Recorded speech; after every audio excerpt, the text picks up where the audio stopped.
பாலியல் புகார் தனியார் டிவி பாடகர் கைது. தனியார் டிவி இசை நிகழ்ச்சியில் பாடகராக பங்கேற்று பிரபலமான குருகுகன் வயது 26 பாலியல் புகாரில் கைது செய்யப்பட்டுள்ளார். சென்னையை சேர்ந்த பெண் மென்பொறியாளர் அவர் மீது அளித்த புகாரில் திருமணம் செய்து கொள்வதாக கூறி குகன் தன்னிடம் நெருங்கி பழகியதாகவும் பின் தான் கர்ப்பமடைந்ததும் கருவை கலைத்துவிட்டு ஏமாற்றி விட்டதாகவும் கூறியிருந்தார். அதன் பேரில் தலைமறைவாக இருந்த குகனை இன்று போலீசார் கைது செய்தனர். கங்குவா பத்தி சும்மாவே நெகட்டிவா பேசுறாங்க. சூர்யாவின் கங்குவா படத்தை நடிகர் சூரி பாராட்டி பேசியுள்ளார். திருச்செந்தூர் கோயிலில் சுவாமி தரிசனம் செய்த பிறகு பேசியவர், கங்குவா படம் நன்றாக உள்ளது.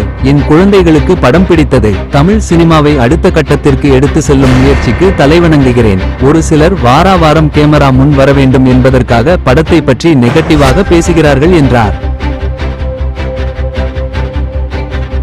நடிகர் அர்ஜுன் வாழ்க்கையில் முக்கியமான 2 பெண்கள். சினிமாவில் 50 ஆண்டுகளை நிறைவு செய்துள்ள நடிகர் அர்ஜுனுக்கு டாக்டர் எம்ஜிஆர் கல்வி நிறுவனம் கௌரவ டாக்டர் பட்டம் வழங்கியுள்ளது. சென்னையில் நேற்று நடந்த நிகழ்ச்சியில் மத்திய இணையமைச்சர் எல் முருகன் சிறப்பு விருந்தினராக கலந்து கொண்டு அர்ஜுனுக்கு டாக்டர் பட்டத்தை வழங்கினார். நிகழ்ச்சியில் பேசிய அர்ஜுன், என் மீது நம்பிக்கை வைத்து வழி நடத்தியதில் எனது தாய், மனைவியின் பங்கு முக்கியமானது என கூறினார்.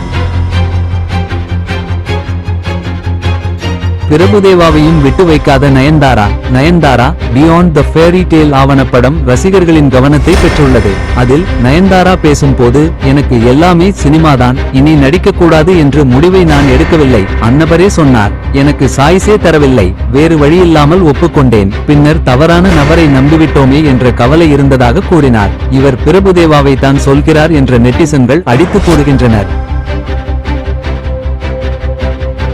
விரைவில் திருமணம். அதர்வா விரைவில் திருமணம் செய்ய இருப்பதாக நடிகர் அதர்வா தெரிவித்துள்ளார். இதுகுறித்து அவர் கூறியபோது, அனைவரும் தன்னிடம் திருமணம் எப்போது என்று தொடர்ந்து கேட்டு வருவதாக தெரிவித்துள்ளார். ஆனால் தாம் திருமணம் செய்ய போகும் பெண் யார், அவர் நடிகையா, உறவுக்கார பெண்ணா என்பது உள்ளிட்ட விவரங்களை அதர்வா தெரிவிக்கவில்லை. உங்களுக்கு அவர் யாரை திருமணம் செய்ய இருக்கிறார் என்று தெரியுமா?